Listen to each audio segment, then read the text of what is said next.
Hey everyone, welcome back to the channel. So before we get into it today, don't forget to subscribe if you like Hotshot and trucking content. Don't forget to hit that like button and leave me a comment down below some other things you wanna see or you wanna know. This is my instructional channel. I also run a vlog channel where I do my day-to-day of what I'm picking up, what I'm dropping off, usually problems I run across, and just normal things like that. Also, for you guys that ask what straps, products we use, everything's down in the description of each video, so you can go check that stuff out. Now, I had this request the other day, and I actually had a load where this became pretty important, so I wanted to... Does anybody see this guy walking right here?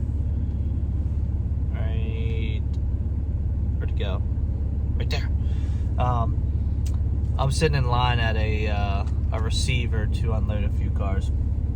But anyways, which is this load that I have right here is actually kind of why I wanted to make this video. So I want to talk about things to ask a broker or customer before you pick up the load, or before you book the load, and then after booking, before you pick up the load, after you pick up the load, just kind of things to ask and things to be aware of so you don't get yourself stuck in a bind, or unfortunately some of these brokers like to leave out information to try to just get the load pushed. And once you sign the rate con and you're on your way, or you already pick up the product and the details don't match up, they kind of got you stuck, which sucks. And then trying to get extra money or figure out how it's going to be unloaded, loaded, things like that, makes it a lot more difficult if you don't ask the questions before. And when you do ask the questions, you can kind of tell in their voice if they know what they're talking about or not, and that's most important. So what I like to ask, I got a list here since I'm a little scatterbrained. What I like to ask before I book the load, when I see it on the load board or I have a customer call me directly, what exactly am I picking up? It's amazing the brokers that will have no idea what you're actually picking up. They'll know it's steel. Could be an entire steel building. It could be just steel beams. It could be steel pipe. It could be rebar. Things like that. Ask what it is. Major red flag if they don't actually know what the product is. And you need to be aware of that, and not just either push to find out exactly what it is before you book it, or don't book it at all. That's just a major red flag right off the start that's going to end up getting you into some type of trouble, whether you get there to pick up and it's overdimensional, or it's not what the weight or length they said it was, it won't fit on your trailer, put you overweight, things like that. I also like to ask, what type of locations am I picking up at and dropping off? Reason why I ask that is you'll get to some locations where maybe your truck can't even fit into the setup that you're running. Whether it be Hotshot or a semi, it doesn't matter. Some stretched semis 80 foot long can't fit into some locations, but a Hotshot can get into. So maybe kind of make aware that, hey, if I'm dropping off at a business that's in a business complex, do they have an unloading site? Or you drop off at a residence, can they meet me at the end of the road? Also, if it's a port, you need to know it's a port before you even accept the load, because you could be sitting there all day and you need to make sure that rate is worth your time.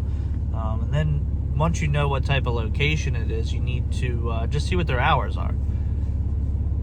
You'd be amazed at the amount of companies and businesses that you pick up and drop off that will only accept stuff till like 2 o'clock every day. Sometimes that's just not going to work. It's not going to be worth booking the load, because that's going to cost you another day or another half a day where you could be rolling down the road. Also, I like to ask them, how will the product or the car be loaded or unloaded? With cars going to salvage auctions will load the vehicle for you. But if you're dropping off at a residence, how are they going to unload, the salvage car? Never assume run and drive actually means it's going to run and drive off your trailer. Or if you can get it to a part on the trailer, have it at the rear or whatever where you can just roll it off if possible. Also, with freight, you have to think if it's you're unloading at a job site in the middle of nowhere. Is there a crane? Do I need a time to be there to unload? The broker should know all this, and like I said before, if they don't know the information, then it's just a major red flag of maybe you shouldn't actually book the load. Lastly, what I like to ask before, depending on if it's cars or freight, I like to ask, how will payment be made? If you have drivers, you need to know if your driver is going to be accepting cash at delivery. You need to know that, so you need to make sure that cash is coming back to you, or you guys have an agreement where he'll keep the cash and that's his paycheck, whatever it may be. I don't know. I'm not an accountant, but that's what I'm just saying. You need to know how payment will be made, whether they're going to send you a check. The way the mail system is now, checks are getting lost every single day. I lose checks every day, and it gets very frustrating. So I just like to know how it's going to be made, and if they want to say, like, we'll pay through one of the apps, like we'll pay through Zelle or Cash App or PayPal, I like to go ahead and give them my information. Once I book that load, I want to make sure that customer knows I know how I'm getting paid, and they have my information, and it's ready to go. So moving on, we're gonna go, like, after you you accept the load, you book it, you sign the rate con. What I like to do is I have to double check all the information. I wrote this: make sure there's no funny business. Make sure everything you asked and you were told on the phone, that directly reflects to the paperwork you now have on your bill of lading. I also like to, now that you'll have addresses for your pickup and drop-off locations, what I like to do is get on Google Maps and use satellite view and see if I can zoom in and see maybe, okay, well, there's where they unload. There's already trucks in the satellite view. I know I can get in there. I know I can fit in there. Or if it's a residence, you can let the customer know, hey, I'm going to meet you at the corner of this street and this street when I unload the vehicle because of the size of my truck. I need you to to come out and meet me. And then you can give them a time of when you'll be there so they're prepared for it. I also like to just go ahead and call that pickup location, verify they have the product, they have the car, it's ready to go before I even put my truck in drive and start making my way there. Like I said, it's amazing sometimes brokers don't know the product may not even be at that location. It could be at a location hundreds of miles away, but somebody said, hey, we have this product to move. They're used to moving it from this location. They never ask, and you end up showing up and there's no product for you to move.